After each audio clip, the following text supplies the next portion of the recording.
la máa sọ.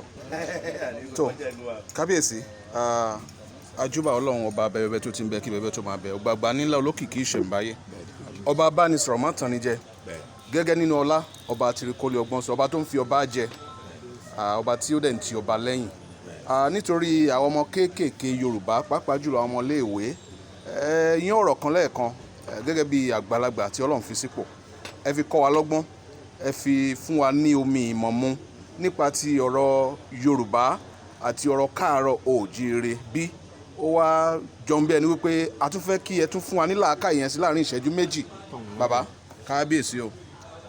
ẹ ṣé. ẹ bá mi dárúkọ yín. èmi ni His Divine Grace ọba ìṣòro ọláolú ọládọ̀tun ọ̀kanláwọn dàda ọba lẹ́sùn Obatala Agbaye ọba àrìsà Agbaye ọlọ́jà ìrànjẹ́ ìlú ìdìta Ifẹ̀ Arole Obatala Agbaye. bàbá o. ohun tí mo ń sọ ni wípé tá a bá ń sọ̀rọ̀ Yorùbá kì í ṣe gbogbo àwọn tó èdè Ọ̀yọ́ ń jáde lẹ́nu ẹni Yorùbá ẹ dẹ̀ mọ̀ pé oríṣiríṣi èdè ló wà nílẹ̀ Ìjẹ̀bú wà ń bẹ̀. bẹ́ẹ̀ni. Ìgún wà ń bẹ̀. bẹ́ẹ̀ni. Ọ̀wọ̀rí wà. bẹ́ẹ̀ni. Èkìtì wà. Èdè Làjẹ́ wà.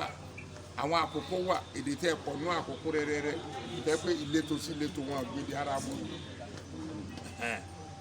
ṣùgbọ́n ohun tí àwọn bàbá wa gbọ́ tó dẹ̀ yé wa ni pé Ifẹ̀ wà ó ní ẹ káàárọ̀ oòjíire ló kó gbogbo wa papọ̀ tẹ́ bá sọ pé Yorùbá tó ń sọ̀yọ́ ló Yorùbá akéde Ọ̀yọ́ ń jáde lẹ́nu ẹni Yorùbá lábẹ́ Aláàfin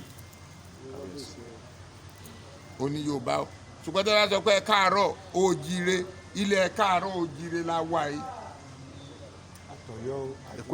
àtọ̀yọ́ àti Ifẹ̀ àti Oǹdó àti Àkókò àti Benin